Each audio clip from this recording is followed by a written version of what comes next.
नमस्कार बंधुरा नतून एक भिडियोते आपनादेर प्रत्येके जानाई स्वागतम। এই মুহূর্তে আবহাওয়ার গুরুত্বপূর্ণ আপডেট নিয়ে চলে এলাম। বঙ্গোপসাগরে অবস্থান করছে নিম্নচাপ, তার জেরে পশ্চিমবঙ্গের আবহাওয়া মণ্ডলে প্রচুর পরিমাণে জলীয় বাষ্প ঢুকছে। সেই সঙ্গে একটি অক্ষরেখা এই মুহূর্তে অবস্থান করছে মধ্যপ্রদেশ থেকে গাঙ্গেয় পশ্চিমবঙ্গ পর্যন্ত। এর জেরে আগামীকাল থেকে পশ্চিমবঙ্গে ঝড় বৃষ্টির মাত্রা কিছুটা বাড়তে চলেছে। একই সঙ্গে বিহার, ঝাড়খণ্ড, ওড়িশাতেও কিন্তু ঝড় বৃষ্টির মাত্রা বাড়তে চলেছে। ইতিমধ্যে আলিপুর আবহাওয়া দপ্তর থেকে আজকে স্পেশাল ওয়েদার বুলেটিন 1 জারি করা হয়েছে এই লো প্রেশার এরিয়া নিয়ে এবং সেই সঙ্গে অক্ষরেখা নিয়ে, যার প্রভাবে কিন্তু বেশ কয়েকটা জেলার জন্য সতর্কবার্তা জারি করা হয়েছে। দক্ষিণবঙ্গের তুলনায় উত্তরবঙ্গের জেলাগুলিতে বেশি বৃষ্টিপাতের সম্ভাবনা থাকছে। উত্তরবঙ্গে আগামীকাল এবং তারপরের দিন কিন্তু কয়েকটা জেলাতে বিক্ষিপ্ত ভারী বৃষ্টিপাতও হতে পারে। সেই সঙ্গে দক্ষিণবঙ্গের জেলাগুলিতে বজ্রগর্ভ মেঘ থেকে কিছু কিছু অঞ্চলে বিক্ষিপ্ত হালকা মাঝারি বৃষ্টিপাতের সম্ভাবনা থাকছে। একই সঙ্গে কোথাও কোথাও 40 থেকে 50 কিলোমিটার প্রতি ঘন্টা গতিবেগে, আবার কোথাও কোথাও 30 থেকে 40 কিলোমিটার প্রতি ঘন্টা গতিবেগে দমকা ঝড়ের সম্ভাবনা থাকছে। তো বন্ধুরা, আলিপুর আবহাওয়া দপ্তর থেকে আজকে যে লেটেস্ট অফিসিয়াল বুলেটিন জারি করা হয়েছে সেখানে ঝড় বৃষ্টির কী কী পূর্বাভাস দেওয়া হয়েছে, কোন কোন জেলার জন্য সতর্কতা কী কী থাকছে এবং কোথায় ভারী বৃষ্টিপাতের সম্ভাবনা রয়েছে, লেটেস্ট স্যাটেলাইট ইমেজ কী আপডেট দিচ্ছে আজকে, সমস্ত কিছু আপনাদেরকে জানাবো। একই সঙ্গে আজকে 24 ঘন্টার মধ্যে পশ্চিমবঙ্গের উত্তর থেকে দক্ষিণে কোন কোন জেলাতে সর্বোচ্চ তাপমাত্রা কত ডিগ্রি রেকর্ড হয়েছে সেগুলো আপনাদেরকে দেখিয়ে দেবো। তো ভিডিওটা ভালো লাগলে অবশ্যই লাইক এবং শেয়ার করে দেবেন। সেই সঙ্গে নতুন দর্শক হয়ে থাকলে লেটেস্ট ভিডিওর আপডেট সর্বপ্রথমে পাওয়ার জন্য চ্যানেলটিকে সাবস্ক্রাইব করে নিয়ে পাশে থাকা বেল আইকনে ক্লিক করে অল নোটিফিকেশন অপশানটিকে অন করে রাখবেন। লেটেস্ট আপডেট আপনারা সবার প্রথমে পেয়ে যাবেন। তো বন্ধুরা, শুরুতে আমরা দেখে নেব আজকে দুপুরের পর আলিপুর আবহাওয়া দপ্তর থেকে যে স্পেশাল বুলেটিন 1 জারি করা হয়েছে সেখানে কি বলা হয়েছে। তো সাবজেক্টে বলা হচ্ছে thunderstorm activity over the districts of west Bengal during 9 to 30 April 2025। তো বলা হচ্ছে পশ্চিমবঙ্গের জেলাগুলিতে বিক্ষিপ্ত হবে আজ থেকে আগামী 13 এপ্রিল 2025 তারিখের মধ্যে ঝড় বৃষ্টির সম্ভাবনা থাকছে। বলা হচ্ছে at present a trough runs from south east Madhya Pradesh to east gangetic west Bengal across Chhattisgarh and Jharkhand at 0.9 কিমি অ্যাবাভ মিন সি লেভেল। তো বলা হচ্ছে এই মুহূর্তে একটা অক্ষরেখা চলে গেছে, যেটা বলা হচ্ছে দক্ষিণ পূর্ব মধ্যপ্রদেশ থেকে গাঙ্গেয় পশ্চিমবঙ্গ পর্যন্ত সেই অক্ষরেখাটি অবস্থান করছে, যেটা কিনা ছত্তিশগড় তারপরে ঝাড়খণ্ড হয়ে গেছে পশ্চিমবঙ্গের মধ্যে, এবং সেটা সমুদ্রপৃষ্ঠ থেকে 0.9 কিলোমিটার উচ্চতায় অবস্থান করছে। একই সঙ্গে বলা হয়েছে due to favourable wind pattern and strong moisture incursion from bay of Bengal thunderstorm with lightning and strong gusty surface wind very likely to occur in some districts of west Bengal during 9 to 30 April 2025।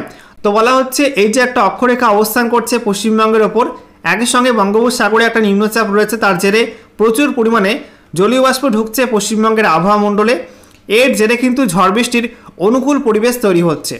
আগামী 13 এপ্রিলের মধ্যে পশ্চিমবঙ্গের বিভিন্ন জেলায় কিন্তু বিক্ষিপ্ত ঝড় বৃষ্টি হতে পারে। এবারে আপনাদেরকে দেখাবো ম্যাপ থেকে যে কোন কোন জেলার জন্য কোন কোন দিন ঝড় বৃষ্টির কী কী সতর্কবার্তা দেওয়া হয়েছে, কোথায় ভারী বৃষ্টি হতে পারে, কোথায় বেশি ঝড়ের সম্ভাবনা, সেগুলো আপনাদেরকে পরপর দেখাবো।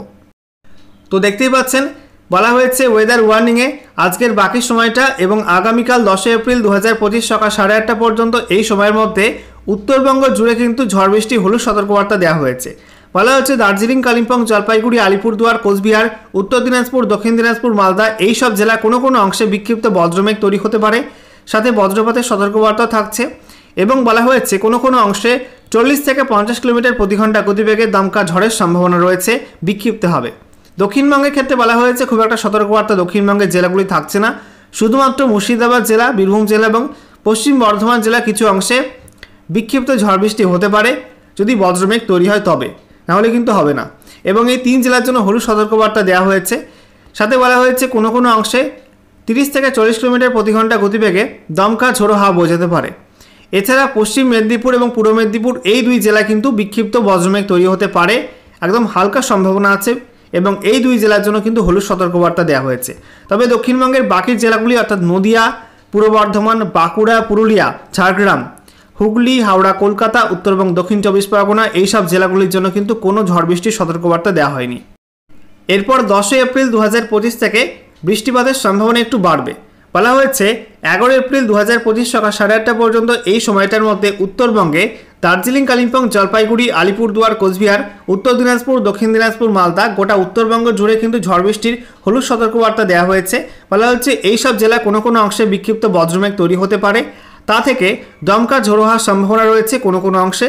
বলা হয়েছে 40 থেকে 50 কিলোমিটার প্রতি ঘন্টা গতিবেগে দমকা ঝড়ের সম্ভাবনা কিছু কিছু অঞ্চলে থাকছে এবং এর মধ্যে বলা হয়েছে উত্তর দিনাজপুর জেলার কিছু অংশে কিন্তু বিক্ষিপ্ত ভারী বৃষ্টিপাতও হতে পারে, অর্থাৎ 7 থেকে 11 সেন্টিমিটার পর্যন্ত বৃষ্টিপাতের সম্ভাবনা রয়েছে উত্তর দিনাজপুর জেলার কিছু কিছু অংশে, পুরো উত্তর দিনাজপুর জেলা জুড়ে নয়, কিছু কিছু অংশে। আর দক্ষিণবঙ্গের মধ্যে বলা হয়েছে আগামীকাল দক্ষিণবঙ্গ জুড়ে কিন্তু ঝড় বৃষ্টির হলুদ সতর্কবার্তা থাকছে। এর মধ্যে ঝড়ের সম্ভাবনা বেশি রয়েছে মুর্শিদাবাদ, বীরভূম, পশ্চিম বর্ধমান, পুরুলিয়া, পূর্ব বর্ধমান, সেই সঙ্গে পশ্চিম মেদিনীপুর এবং ঝাড়গ্রাম। এই সব জেলার জন্য বলা হয়েছে কোনো কোনো অংশে, এইসব জেলা কোনো কোনো অংশে 40 থেকে 50 কিলোমিটার প্রতি ঘন্টা গতিবেগে দমকা ঝড়ের সম্ভাবনা রয়েছে। বাকি বাঁকুড়া, নদিয়া, এছাড়া হুগলি, হাওড়া, কলকাতা, উত্তর এবং দক্ষিণ 24 পরগনা এবং পূর্ব মেদিনীপুর, এই সব জেলাগুলির ক্ষেত্রে বলা হয়েছে 30 থেকে 40 কিলোমিটার প্রতি ঘন্টা গতিবেগে কোনো কোনো অংশে বিক্ষিপ্ত ঝোড়ো হাওয়া হতে পারে, সাথে হালকা মাঝারি বৃষ্টিপাত হতে পারে কোনো কোনো অংশে বজ্রমেঘ তৈরি হলে, না হলে কিন্তু বৃষ্টি হবে না। এরপর 11 এপ্রিল 2025 সকাল 8:30 থেকে 12 এপ্রিল 2025 সকাল 8:30 পর্যন্ত সময়ের মধ্যে উত্তরবঙ্গে বলা হয়েছে ঝড় বৃষ্টি হলুদ সতর্কবার্তা থাকছে। এর মধ্যে একটু ঝড়ের সম্ভাবনা বেশি রয়েছে উত্তর দিনাজপুর, দক্ষিণ দিনাজপুর, মালদা, এই 3 জেলাতে। ঠিক আছে, এই 3 জেলার জন্য বলা হয়েছে 40 থেকে 50 কিলোমিটার প্রতি ঘন্টা গতিবেগে দমকা ঝড়ের সম্ভাবনা থাকছে কোনো কোনো অংশে। তবে ভারী বৃষ্টিপাত হতে পারে জলপাইগুড়ি জেলাতে। বলা হচ্ছে জলপাইগুড়ি জেলায় কোনো কোনো অংশে 7 থেকে 11 সেন্টিমিটার পর্যন্ত বৃষ্টিপাতের সম্ভাবনা রয়েছে। বাকি জেলাগুলি হালকা মাঝারি বৃষ্টিপাতের সম্ভাবনা কোনো কোনো অংশে থাকছে। এছাড়া দার্জিলিং, কালিম্পং, জলপাইগুড়ি, আলিপুরদুয়ার, কোচবিহার, এই সব জেলাগুলির জন্য বলা হয়েছে এইসব জেলা কোনো কোনো অংশে 30 থেকে 40 কিলোমিটার প্রতি ঘন্টা গতিবেগে দমকা ঝোড়ো হাওয়া হতে পারে। এছাড়া দক্ষিণবঙ্গের ক্ষেত্রে বলা হয়েছে কোনো জেলার জন্য কিন্তু ভারী বৃষ্টিপাতের সম্ভাবনা থাকছে না, তবে বজ্রবিদ্যুৎ সহ হালকা মাঝারি বৃষ্টিপাত কোনো কোনো অংশে, সাথে ঝড়ের সম্ভাবনা কিন্তু থাকছে। বলা হয়েছে মুর্শিদাবাদ, বীরভূম, পশ্চিম বর্ধমান, পুরুলিয়া, পূর্ব বর্ধমান, সেই সঙ্গে ঝাড়গ্রাম, পশ্চিম মেদিনীপুর, এই সব জেলা কোনো কোনো অংশে বজ্রমেঘ তৈরি হলে 40 থেকে 50 কিলোমিটার প্রতি ঘন্টা গতিবেগে দমকা ঝোড়ো হাওয়া বয়ে যেতে পারে।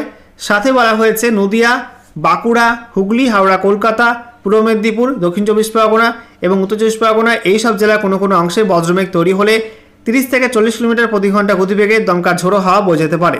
এবং গোটা দক্ষিণবঙ্গ জুড়ে কিন্তু হলুদ সতর্কবার্তা থাকছে। বৃষ্টিপাতের সম্ভাবনা কিন্তু একটু কম থাকবে, সামান্য চিটফোঁটা বৃষ্টিপাত কোনো কোনো অংশে হলেও হতে পারে। এরপর 12 এপ্রিল 2025 সকাল 8:30 থেকে 13 এপ্রিল 2025 সকাল 8:30 পর্যন্ত সময়ের মধ্যে উত্তরবঙ্গ জুড়ে কিন্তু ঝড় বৃষ্টির হলুদ সতর্কবার্তা থাকছে। এর মধ্যে উত্তর দিনাজপুর, দক্ষিণ দিনাজপুর, মালদা, এই 3 জেলায় ঝড়ের সম্ভাবনা একটু বেশি রয়েছে। বলা হচ্ছে 40 থেকে 50 কিলোমিটার প্রতি ঘন্টা গতিবেগে দমকা ঝড় হতে পারে কোনো কোনো অংশে। তবে দার্জিলিং, কালিম্পং, জলপাইগুড়ি, আলিপুরদুয়ার, কোচবিহার, এই 5 জেলা কোনো কোনো অংশে বজ্রবিদ্যুৎ সহ হালকা মাঝারি বৃষ্টিপাত, সাথে বলা হয়েছে ঝোড়ো হাওয়া বইতে পারে 30 থেকে 40 কিলোমিটার প্রতি ঘন্টা গতিবেগে। এছাড়া দক্ষিণবঙ্গের মধ্যে বলা হয়েছে মুর্শিদাবাদ, বীরভূম, পশ্চিম বর্ধমান, পুরুলিয়া, এই সব জেলা কোনো কোনো অংশে 40 থেকে 50 কিলোমিটার প্রতি ঘন্টা গতিবেগে দমকা ঝড় হতে পারে। এছাড়া বাকি জেলাগুলি অর্থাৎ বাঁকুড়া, পূর্ব বর্ধমান, নদিয়া, হুগলি, হাওড়া, কলকাতা, উত্তর এবং দক্ষিণ 24 পরগনা, ঝাড়গ্রাম, পশ্চিম মেদিনীপুর, পূর্ব মেদিনীপুর, এই সব জেলা কোনো কোনো অংশে বজ্রবিদ্যুৎ সহ হালকা মাঝারি বৃষ্টিপাত, সাথে বলা হয়েছে 30 থেকে 40 কিলোমিটার প্রতি ঘন্টা গতিবেগে দমকা ঝোড়ো হাওয়া হতে পারে। বন্ধুরা, আমরা দেখে নেব আজকে লেটেস্ট স্যাটেলাইট ইমেজ কি আপডেট দিচ্ছে, কোথায় কেমন বজ্রমেঘ তৈরি হচ্ছে নতুন করে আমরা দেখে নেব। তো এই মুহূর্তে আপনারা দেখতে পাচ্ছেন পশ্চিমবঙ্গের ছবিটা, যেখানে দক্ষিণবঙ্গের তুলনায় উত্তরবঙ্গে কিন্তু মেঘের পরিমাণ বেশি রয়েছে। বিশেষ করে আমরা দেখতে পাচ্ছি এই মুহূর্তে দার্জিলিং, কালিম্পং, জলপাইগুড়ি জেলায় বিক্ষিপ্ত মেঘ রয়েছে। বিক্ষিপ্ত মেঘ কিন্তু উত্তর দিনাজপুর জেলাতেও রয়েছে। তবে আলিপুরদুয়ার, কোচবিহারে মেঘের পরিমাণ কিন্তু কম, নেই বললেই চলে। এদিকে দক্ষিণ দিনাজপুর, মালদাতে কিন্তু পরিষ্কার আবহাওয়া রয়েছে। এদিকে দক্ষিণবঙ্গের মধ্যে বলা হয়েছে মুর্শিদাবাদ, নদিয়া, পূর্ব পশ্চিম বর্ধমান, সেই সঙ্গে বাঁকুড়া, পুরুলিয়া, ঝাড়গ্রাম, এছাড়া পশ্চিম মেদিনীপুর, পূর্ব মেদিনীপুর, কলকাতা, হাওড়া, হুগলি, উত্তর এবং দক্ষিণ 24 পরগনা, প্রত্যেক জেলায় কিন্তু পরিষ্কার আবহাওয়া। কিছু কিছু অংশে কিন্তু হালকা হালকা মেঘ উড়ে উড়ে যাচ্ছে দক্ষিণ থেকে উত্তর দিকে, বিশেষ করে নদিয়া, পূর্ব বর্ধমান, সেই সঙ্গে হুগলি, বাঁকুড়া, এইসব জেলার উপর দিয়ে কিন্তু কিছু কিছু মেঘ এই মুহূর্তে পাস করছে উত্তর দিকে। আর সেই সঙ্গে আমরা দেখতে পাচ্ছি দক্ষিণ এবং উত্তর 24 পরগনার যে উপকূলবর্তী অঞ্চল রয়েছে, সুন্দরবন অঞ্চল, সেখানে কিন্তু কিছু মেঘ ঢুকছে, নিম্নচাপের মেঘ আস্তে আস্তে প্রবেশ করছে।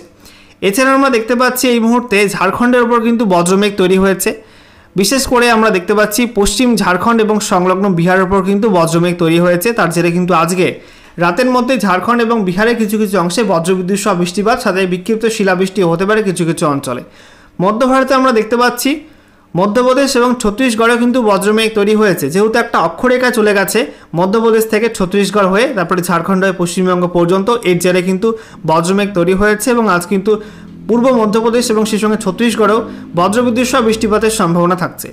একই সঙ্গে আপনারা দেখতে পাচ্ছেন উত্তর পশ্চিম ভারতে কিন্তু বিক্ষিপ্ত মেঘ রয়েছে, সেই সঙ্গে উত্তর ভারতে কিন্তু ভারী মেঘ তৈরি হচ্ছে পশ্চিমী ঝঞ্ঝার কারণে, বিশেষ করে হিমাচল প্রদেশ, সেই সঙ্গে আমরা দেখতে পাচ্ছি জম্মু কাশ্মীর, লাদাখ, গিলগিট বালচিস্তান এই সমস্ত অংশে কিন্তু ভারী মেঘ তৈরি হচ্ছে। এইসব অঞ্চলে কিন্তু বৃষ্টিপাত হতে পারে। দক্ষিণ ভারতে কিছু কিছু অংশে বিক্ষিপ্ত মেঘ তৈরি হচ্ছে, বজ্রমেঘ, বিশেষ করে তেলেঙ্গানা, কর্ণাটক, মহারাষ্ট্র এবং সেই সঙ্গে কেরালা এবং তামিলনাড়ুর উপকূলবর্তী অঞ্চলে কিন্তু বজ্রমেঘ তৈরি হচ্ছে। এদিকে আমরা দেখতে পাচ্ছি বঙ্গোপসাগর জুড়ে কিন্তু মেঘের পরিমাণ একটু কমছে, তবে মেঘ ছড়িয়ে ছিটিয়ে কিন্তু রয়েছে এখনও। আর এদিকে গোটা ত্রিপুরা জুড়ে কিন্তু পরিষ্কার আবহাওয়া, বাংলাদেশেও কিন্তু পরিষ্কার আবহাওয়া রয়েছে, শুধুমাত্র আসামের কিছু অংশে বিক্ষিপ্ত বজ্রমেঘ থেকে বৃষ্টিপাতের সম্ভাবনা রয়েছে, আর সেই সঙ্গে মেঘালয়ে কিন্তু বিক্ষিপ্ত বজ্রমেঘ থেকে বৃষ্টিপাতের সম্ভাবনা তৈরি হচ্ছে। এবারে আমরা দেখে নেব বৃষ্টিপাতের কী কী পূর্বাভাস দেওয়া হয়েছে। বলা হচ্ছে আজকের বাকি সময়টা এবং আগামীকাল 10 এপ্রিল 2025 সকাল 8:30 পর্যন্ত সময়ের মধ্যে উত্তরবঙ্গে দার্জিলিং, কালিম্পং, জলপাইগুড়ি, আলিপুরদুয়ার, কোচবিহার এবং উত্তর দিনাজপুর জেলায় ফেয়ারলি ওয়াইড স্প্রেড রেনের সম্ভাবনা থাকছে, অর্থাৎ বৃষ্টির সম্ভাবনা 51 থেকে 75%। তবে দক্ষিণ দিনাজপুর, মালদা এই দুই জেলায় স্ক্যাটার রেনফলের সম্ভাবনা রয়েছে, অর্থাৎ বৃষ্টির সম্ভাবনা 26 থেকে 50% থাকছে। এছাড়া দক্ষিণবঙ্গের প্রত্যেকটা জেলার জন্য কিন্তু আইসোলেটেড রেনফলের কথা বলা হয়েছে, অর্থাৎ দক্ষিণবঙ্গে খুব একটা বৃষ্টিপাত হবে না, চিটেফোঁটা বৃষ্টি কোনো কোনো অংশে হলেও হতে পারে মেঘ জমলে, তাছাড়া কিন্তু বৃষ্টিপাত খুব একটা হবে না দক্ষিণবঙ্গে। বৃষ্টির সম্ভাবনা 25% বা তার নিচে থাকবে, এমনটা জানিয়ে দেওয়া হয়েছে। এরপর 10 এপ্রিল 2025 সকাল 8:30 থেকে 12 এপ্রিল 2025 সকাল 8:30 পর্যন্ত সময়ের মধ্যে উত্তরবঙ্গে প্রত্যেকটা জেলার জন্য কিন্তু ফেয়ারলি ওয়াইড স্প্রেড রেনের সম্ভাবনা থাকছে, অর্থাৎ এই সময়টার মধ্যে উত্তরবঙ্গে প্রত্যেকটা জেলাতেই বৃষ্টির সম্ভাবনা 51 থেকে 75% থাকছে। তবে দক্ষিণবঙ্গে বৃষ্টির সম্ভাবনা কম থাকবে। গোটা দক্ষিণবঙ্গের প্রত্যেকটা জেলার জন্যই বলা হয়েছে স্ক্যাটার রেনফলের সম্ভাবনা, অর্থাৎ বৃষ্টির সম্ভাবনা 26 থেকে 50% থাকছে। এরপরে দেখুন 12 এপ্রিল 2025 সকাল 8:30 থেকে 13 এপ্রিল 2025 সকাল 8:30 পর্যন্ত এই সময়ের মধ্যে উত্তরবঙ্গের সব জেলার জন্যই ফেয়ারলি ওয়াইড স্প্রেড রেনের সম্ভাবনা থাকছে, অর্থাৎ বৃষ্টির সম্ভাবনা 51 থেকে 75% বলা হয়েছে। আর দক্ষিণবঙ্গের মধ্যে পশ্চিম দিকের জেলাগুলি অর্থাৎ পুরুলিয়া, পশ্চিম বর্ধমান, বীরভূম এবং মুর্শিদাবাদ জেলায় বৃষ্টির সম্ভাবনা একটু থাকবে, যেখানে বলা হয়েছে স্ক্যাটার রেনফল হতে পারে, অর্থাৎ বৃষ্টির সম্ভাবনা 26 থেকে 50%। তবে নদিয়া, পূর্ব বর্ধমান, বাঁকুড়া, ঝাড়গ্রাম, পশ্চিম মেদিনীপুর, পূর্ব মেদিনীপুর, হুগলি, হাওড়া, কলকাতা, উত্তর এবং দক্ষিণ 24 পরগনা এইসব জেলাগুলো কিন্তু বৃষ্টির সম্ভাবনা খুবই কম, ছিটেফোঁটা বৃষ্টি হতে পারে কোনো কোনো অংশে। এরপর দেখুন 13 এপ্রিল 2025 সকাল 8:30 থেকে 14 এপ্রিল 2025 সকাল 8:30 পর্যন্ত এই সময়ের মধ্যে উত্তরবঙ্গের ওপরের যে 5 জেলা আছে দার্জিলিং, কালিম্পং, জলপাইগুড়ি, আলিপুরদুয়ার, কোচবিহার এই সব জেলাতে ফেয়ারলি ওয়াইড স্প্রেড রেন হতে পারে, অর্থাৎ বৃষ্টির সম্ভাবনা 51 থেকে 75% থাকছে। তবে উত্তর দিনাজপুর, দক্ষিণ দিনাজপুর, মালদা এই সব জেলাতে স্ক্যাটার রেনফল হতে পারে, অর্থাৎ বৃষ্টির সম্ভাবনা 26 থেকে 50% থাকছে। এছাড়া গোটা দক্ষিণবঙ্গ জুড়ে বলা হয়েছে দক্ষিণবঙ্গের সব জেলার জন্য স্ক্যাটার রেনফলের সম্ভাবনা, অর্থাৎ বিক্ষিপ্ত হালকা মাঝারি বৃষ্টিপাত কোনো কোনো অংশে হতে পারে মেঘ জমলে। বলা হয়েছে বৃষ্টির সম্ভাবনা 26 থেকে 50% গোটা দক্ষিণবঙ্গের সব জেলার জন্যই। এরপরে 14 এপ্রিল 2025 সকাল 8:30 থেকে 15 এপ্রিল 2025 সকাল 8:30 পর্যন্ত এই সময়টার মধ্যে গোটা রাজ্যে কিন্তু বৃষ্টির সম্ভাবনা একটু কমবে। বলা হচ্ছে গোটা রাজ্য জুড়ে উত্তর থেকে দক্ষিণে গোটা রাজ্য জুড়ে কিন্তু স্ক্যাটার রেনফলের সম্ভাবনা রয়েছে, অর্থাৎ বিক্ষিপ্ত হালকা মাঝারি বৃষ্টিপাত হতে পারে, বৃষ্টির সম্ভাবনা 26 থেকে 50% থাকছে। এরপর দেখুন 15 এপ্রিল 2025 সকাল 8:30 থেকে 16 এপ্রিল 2025 সকাল 8:30 পর্যন্ত সময়ের মধ্যে উত্তরবঙ্গের ওপরের যে 5 জেলা আছে দার্জিলিং, কালিম্পং, জলপাইগুড়ি, আলিপুরদুয়ার, কোচবিহার এই 5 জেলায় স্ক্যাটার রেনফলের সম্ভাবনা, অর্থাৎ বৃষ্টির সম্ভাবনা 26 থেকে 50% থাকছে। তবে উত্তর দিনাজপুর, দক্ষিণ দিনাজপুর, মালদা এবং গোটা দক্ষিণবঙ্গ জুড়ে বৃষ্টির সম্ভাবনা খুবই কম থাকবে, চিটেফোঁটা বৃষ্টিপাত কোনো কোনো অংশে হতে পারে এই সময়টার মধ্যে। সর্বশেষে আমরা দেখে নেব আজকে 24 ঘন্টার মধ্যে পশ্চিমবঙ্গের উত্তর থেকে দক্ষিণে কোন কোন জেলাতে সর্বোচ্চ তাপমাত্রা কত ডিগ্রি রেকর্ড হয়েছে। তো উত্তরবঙ্গে দার্জিলিং পিটি ওল্ড সেখানে 18.4 degree, Darjeeling 18.8 degree, Kalimpong 21.5 degree, Bagdogra 34.8 degree, Jalpaiguri 35 degree celsius, Alipurduar 35 degree celsius, Pundibari AMFU সেখানে 35.1 ডিগ্রি, কোচবিহার 35.2 ডিগ্রি, রায়গঞ্জে 36.5 ডিগ্রি, মাজিয়ান এএমএফইউ 34.5 ডিগ্রি, বালুরঘাটে 32.5, মালদা 35.5, দক্ষিণবঙ্গের মধ্যে বহরমপুরে 35 ডিগ্রি সেলসিয়াস, কৃষ্ণনগরে 35.6, Sriniketan 35 degree, Suri 37.2 degree, Panagarh 36.2 degree, Bardhaman 37 degree, আসানসোলে 35.5 degree, Bankura 35.6 degree, Magra 35 degree, Kalyani 34.8 degree, Barrackpore 35.4 degree, Dum Dum বলা হচ্ছে 35.3 ডিগ্রি, বসিরহাটে 34 degree, Uluberia 34.6 degree, Medinipur 35.4 degree, ঝাড়গ্রামে 34.5 ডিগ্রি, কলাইকুণ্ডা 35.6, সল্টলেকে 35 degree, Kolkata 34.2, Canning 34.6, Diamond Harbour 36.2, Haldia 35.1, Kharagpur MFU 35.5, Kanthi 35 degree, Kakdwip MFU 36 degree celsius, Sagar আইল্যান্ডে 34 ডিগ্রি এবং দীঘাতে 35.3 ডিগ্রি সেলসিয়াস তাপমাত্রা রেকর্ড হয়েছে।